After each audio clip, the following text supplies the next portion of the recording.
Here's why this Airbnb ban that just happened in Dallas could be coming to a city near you.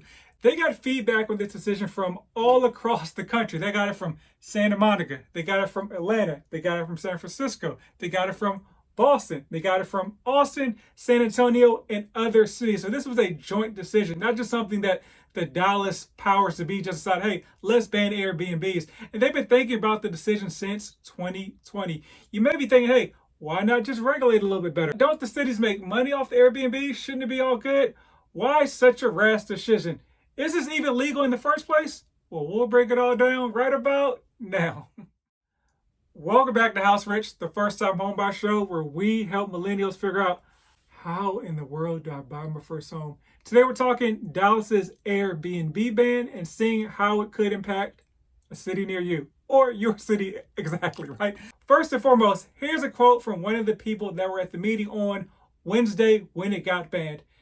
It's not an Airbnb ban, it's simply defining them as what they are, a commercial lodging business. And those should not be in neighborhoods. Kind of makes sense, sort of, right? Kind of semantics. They didn't ban the Airbnbs, they just banned hotels from being in neighborhoods.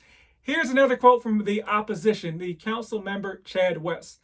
I don't think this will stand up in federal court, and there's a strong chance that the state legislature will pass laws in 2025 overturning short-term rental bans. Either situation will put us back where we are today, unchecked, problematic short-term rentals in our neighborhoods. That's a very good point as well. So why in the world did they not just put guidelines in place? We'll jump into that. But first off, let's see where they actually banned it, because they banned short-term rentals all over Dallas, but technically some multifamily and commercial areas are still allowed to do Airbnbs and short-term rentals. And short-term rentals, by definition, are any rentals that are 30 days or less.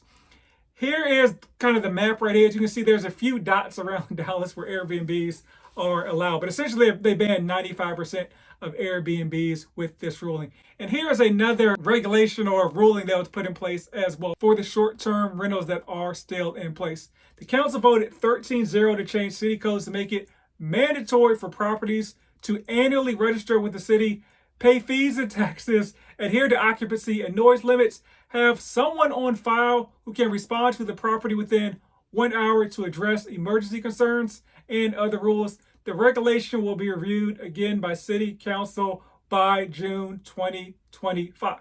There's a couple of things that hopefully stood out to you. One is that folks didn't have to register every single year. Yeah, you just register and then whatever happens with your property happens. No one's really keeping an eye on that. They're supposed to be collecting like taxes and stuff on the properties, but it's kind of like on an honor system. But folks, of course, weren't doing that. There's no one really to regulate the Airbnbs that were in place. And so you may be thinking like, why is that not in place in the first place? Well, it costs money. So part of this 97-page briefing that the Dallas City Council put together as they made their decision kind of laid out some of these staffing concerns. So if you look at this chart right here where they talk about potentially there being 3,000 short-term rentals in Dallas. And I say potentially because there is a big gap or delta between what folks think are in Dallas and what folks think may be the actual number of Airbnbs in Dallas. So depending on who you ask, it could be a little bit under 1,800. That's what's actually registered. Some folks guess it could be another like 1,300 on top of that, so about 3,100.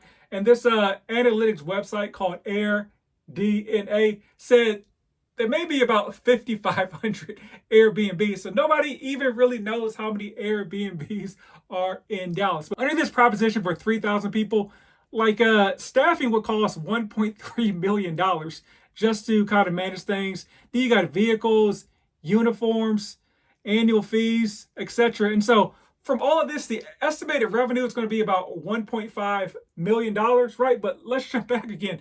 The salaries just for 16 people is going to come to $1.3 million. And then uniforms were at $1 million. So we're already in the whole 2.3, or we've spent $2.3 million already. And folks haven't even left the office, right? So that's another reason why I think they banned it, because it costs too much to actually maintain and keep the Airbnbs properly run. Another thing was that the city council designated the city manager FTC Broadneck to strike an agreement between Dallas and the short-term rental platforms to make sure they're collecting like the hotel transfer occupancy taxes and things of that nature on their website. Will he be able to do that? I'm not quite certain, as you'll see later in the briefing when they interviewed other cities and kind of get the feedback from them on how they maintain these items. So great, the Airbnbs are banned in the city of Dallas. It stops all the nuisances. But what about everyone that owns the Airbnb? So the negative side is there are people that, of course, are doing the right thing. I think like term rentals had a higher average number of calls associated with their address than non-short-term rentals. And so, however, the difference was less than one call per household. And once again, one call per household may not seem a lot, but there are a bunch of households that never make any calls. So like, I've been in this house for 6 years. I have called the non-emergency line. I called it once because like it was, my wife was under the weather and our neighbors were just like acting a fool. And it was like 11 or 12 at night. And they've been partying since like 6 o'clock. Like we just stayed at the house. We went out to go eat. We came back and it was just still a lot of stuff going on. So yeah, I've called the police on my neighbors. But once again, I called the non-emergency number. They turned down the volume when the police showed up. And so it was all good. It did its job. But one call is 6 years. So you can call me a Karen or a Ken if you want to, but it's all good. We've talked about some of the data as far as what it will cost to kind of run this program. And you can kind of look through it again. Feel free to pause. But there's options for 150 short-term rentals, which that's kind of weird because obviously I think we know there's more than that. But maybe this is actually the number of the short-term rentals actually after the ban, which yes, now that I think about it, that makes more sense. That's why they accepted this 150 proposal, because they're going to be about 150 short-term rentals after the ban. And so as a comparison, the staffing would cost about $666,000, the devil's number, versus the $3,000 scenario, which let's just split the middle of the 5,500 Airbnbs that may be there. Once again, that was about 1.3 million. Estimated revenue about 48,000 versus the other scenario of 1.5 million. So of course there's going to be less revenue generated from the lower number of Airbnbs, but overall the deficit or the L or the amount spent to maintain those Airbnbs will be a lot less. So what impact could this potentially have on the housing market? I personally don't think it'll be a huge impact at all. As you saw, like the highest number scenario was 5,500 Airbnbs potentially in Dallas. The number that's registered was a little bit under 1,800. So folks that can no longer do Airbnbs, they may move to short-term rentals. They may just keep doing stuff illegally, especially the non-registered folks. But I don't think like there's going to be a big flood of properties on to the MLS or to realtor.com or wherever you find your properties. But only time will tell. We'll see. Hopefully it does have sort of positive impact for that first-time home buyer or somebody looking for an actual residence to live in. Now, let's see what the other cities that Dallas reached out to for feedback had to say about this situation. So these are cities that are around Dallas, the Dallas suburbs, basically. So we got Arlington, Carrollton, Fort Worth, Frisco, and Garland, and then major cities in Dallas, San Antonio, and Austin. So they broke it down by population, number of short-term rentals, what changes they had to make. And so one thing I thought was important, I'm not going to read this entire chart for you, but I want you to check this one out for Fort Worth, where they talk about the number of registered short-term rentals. There were only 120 legally registered short-term rentals. After they did some digging with some creative software, they found out there were another 800 Airbnbs or short-term rentals operating illegally in the city. So not doing the paperwork, not doing what they should be to collect revenue for the city, and most likely like not doing what they're supposed to in the neighborhood because they're basically doing it illegal, right? And so other things we talked about, how do you collect money for short-term rentals, registration fees, etc. for the area. And so the highest number I saw was Arlington has a registration fee of $500. All the way down to the lowest being San Antonio has a registration fee of $100 for 3 years. Dallas is proposing to have them register every year.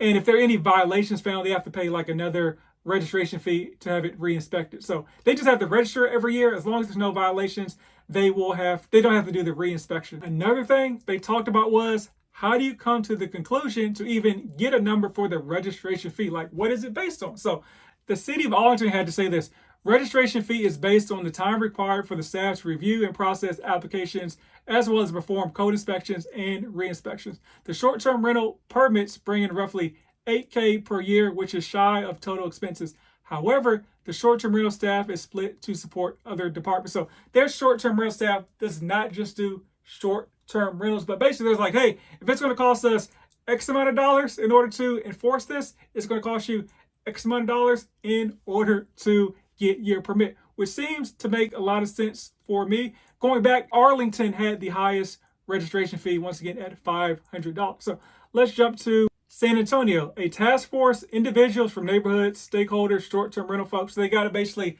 a consensus of people that may have been pro and against the short-term rentals. They proposed an application fee of $100. It was presented to the city council with the proposed ordinance and was approved by the city council. So they kind of collaborated on this idea on how to come to the fees. And there's some other categories as well. Are they limits, permits? They need to have an emergency contact, because if something goes bad, let's say there's a fire at the place or there's too much noise going on, like they need to have somebody they can actually contact in order to remedy the issue, because that is the property owner, the person that legally has the right to maybe throw somebody out of the property, versus the police saying, maybe suggesting somebody needs to leave, or versus, having to take somebody to jail or something like that. Let's talk about the other cities that they interviewed. So once again, Atlanta, Boston, San Francisco, and Santa Monica. So kind of spanning the coast. Kind of the same questions, number of registrants, challenges. So let's talk about a few of the challenges. So we know Atlanta was the most recent major city to ban